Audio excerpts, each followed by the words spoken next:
I never thought I would see 2 miles per gallon on my boat with us on it, but I've seen it. So in this video, let's talk about how to get a 2 mile per gallon boat.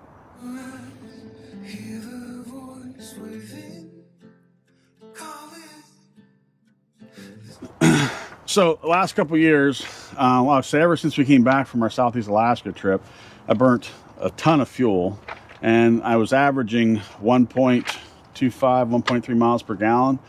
And the problem with that is the fuel docks are spread apart. So I had to do a lot of conservation for fuel. In other words, run the boat at 7 knots where I get, 2.2, 2.4 miles per gallon to be able to go to the places I wanted to see that were really off grid. Just spectacular, well worth getting to, but I want to do it quicker when I go back to Alaska. So I spent a bunch of time working with PowerTech, and we came up with the 5-blade, their SCE5 channel surfing edition. So this is the 3-piece, they have. So they've actually made it in a 1-piece. They actually had it down at IBEX, International Boat Show exhibition here down in Florida, in Tampa, and they're making this all as 1 piece now, so it'll all be stainless. They're actually putting the channel surfing logo on top of it. Thank you very much, PowerTech. That was awesome. Right? So I'll throw a picture up here what the prop looks like. And all going forward, they're all going to be stainless all the way through, with the 4-inch extension, the flare on the end. So this prop, I would say, in general, with sea conditions and wind and that kind of stuff, I'm seeing 1.75 miles per gallon average with it, right? It'll do, 1.90, 191 in perfect conditions, which is not really, not something we see very often here in the Pacific Northwest. But if I take it out at slack tide and no wind, I've seen 190, 191, 192 with it, right? But generally cruising dock to dock all around Puget Sound, San Juan Islands, Canada stuff. It's, I look at my fuel logs for the whole year, and it's averaging about 1.75, which is fantastic, right? So, and of course it's wide open throttles on my boat at almost 39 miles an hour. So I really didn't give up a lot of top end speed for doing that. And it solves the reverse thrust problem I was having. It improves my whole shot significantly to get up on plane quicker. So when I dodge those wakes, a big boat comes by, I can slow down, go through the wake, and hit the throttles, be back up on plane again. I really like that. And then for reverse thrust for docking, it's incredible. I've backed into 2, 3, 4 knots of current for docking and stuff. It just makes it so much easier than what the 3-blade can do. And then in bad seas, it does good because it's got great mid-range, which is at 3,000 to 4,000 RPM spot. So I can do 11, 12, 13, 14 miles an hour on my boat and still get 1.6 or a little bit better miles per gallon out of it, right? So all good things happen when you get in, 2 and 3 foot slop just to slow the boat down, a little bit more comfortable ride, and I'd rather do 13, 14 miles an hour and that stuff than 7 or 8 was what the 3-blade would make me do. So love this. Definitely looking forward to Alaska with it again. And then I did one other thing to the boat. So Sean Clancy at Rogue Custom Marine has been talking to me for the last year and a half when I've been doing all this prop testing, and he does ECU tunes to the Yamaha engines. All right, and what that is it changes the fuel ignition mapping of the motors. And they, NizPro is actually who does it. He's the reseller or whatever for NizPro. But they're fantastic, So electronic fuel ignition tunes are not new. They've been around for a long time. A lot of guys in the East Coast swear by the NizPro tune on their Yamahas. Here was the caveat. So, and Sean talked with me for the last year and a half. NizPro had a tune for the F300, but it was specific to 89 octane fuel. Once you tuned it, they take away the how do I say this? Yamaha, when they build a motor, they have to tune it for the world because they sell these engines globally. So they don't know what kind of fuel you're getting, how good or bad it is, right? So they have to account for all of those variables, right? So they're going to lowest common denominator. NizPro reduces that margin of error, right, to get you the performance and stuff out of it, and we have much better fuel in the US and so forth. All right, well, anyhow, the tune that NizPro was offering was 89 octane. It required 89 octane, or you could damage your engine. I was like, Sean, I can't do it.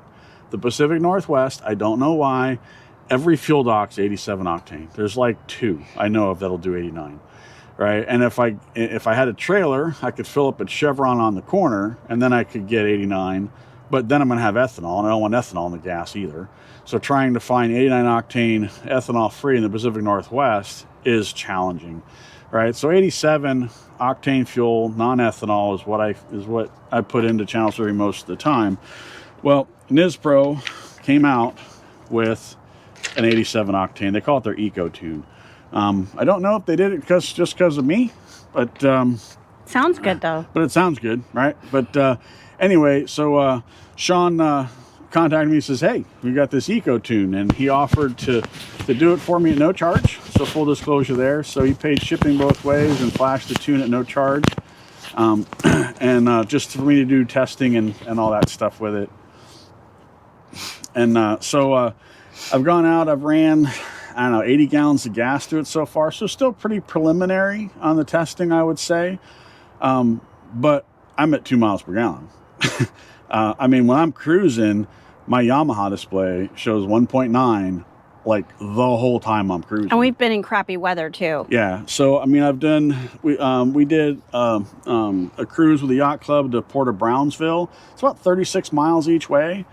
And I had almost perfect conditions getting there. It was slack high tide crossing Puget Sound, almost no wind, flat as glass waters. And I averaged dock to dock 2.0 miles per gallon on that trip. I was blown away by that. Now coming back, we ended up in it was a solid 3 foot, probably some occasional 4s and 5s crossing Puget Sound. I had to slow down and do 7-8 miles an hour. I mean, it was just water crashing everywhere. It was 20 something knot winds coming down from the north, and it's all fetch from Puget Sound. So once we got tucked in around Possession Bar up to Possession Sound towards Everett, then it broke the wind and it was fine and it flattened out. But it certainly added like an extra half hour, 45 minutes to our trip, going through those bad seas. But I still averaged, was it 1.18, 1.9 or something on that trip coming back? 1.9. Yeah. So I was like, this is still phenomenal. Another couple of things I noticed was my wide open throttle speed didn't change. It's still just under 39 miles an hour wide open, but my gallons per hour with the NizPro tune, instead of being 27.2 gallons per hour with the Yamaha tune, it's 24.2. It took 3 gallons an hour off at wide open throttle. My wide open throttle on this boat right now with this prop and that NizPro tune, I'm at 1.6 miles per gallon doing 38.5 miles an hour. Right? That's phenomenal. Best I've ever seen, on it. So, yeah, so I'm super impressed. The sweet spot for the boat seems to be, 30 miles an hour at 15 gallons an hour, maybe 15.1, 15.2, maybe 28, 29 miles an hour at, 14.5, 14.6 gallons per hour.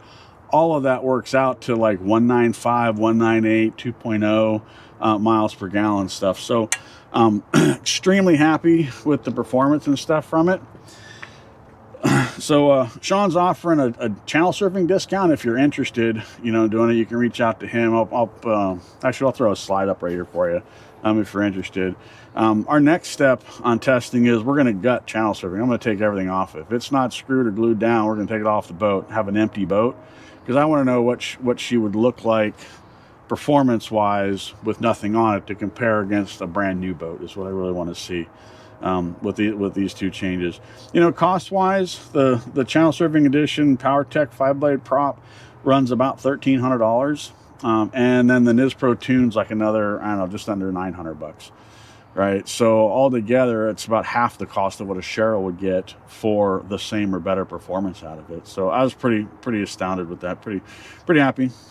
So we're planning to go back to Alaska, and this has all been working up to that. Right now, I'm thinking 2027 is when I want to go back. And I specifically want to target Endicott Arm, Dawes Glacier, Ford's Terror, go back to Tracy Arm, Sawyer Glacier, hit Petersburg, Juneau again, and definitely want to make it into Sitka. And with the increased fuel efficiency, the range I'll get is a game changer, because like I'll give you this example, from Petersburg to Sitka is about 170 miles, right? At 1.3 miles per gallon, I can't do it on a tank of gas unless I do it at 7 knots, and then it's 2 days there, 2 days back, plus a day or two in Sitka. It's a week, right? With this, I can get there in a day, get back in a day, and spend a day or two in Sitka. So, I mean, it saves me a substantial amount of time for being able to move around up there. And that water up there is so big and vast and stuff. It'd be really nice to have that extra fuel efficiency just for the range between the docks. And fuel's expensive too, right? So it helps them obviously on the pocketbook there too. So with that, if you have any comments or questions, leave them in the comment section below. We love hearing from you. And thanks for watching.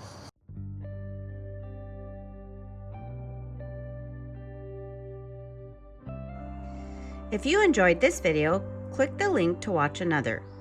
And don't forget to like and subscribe, as it really helps us out. Thanks for watching.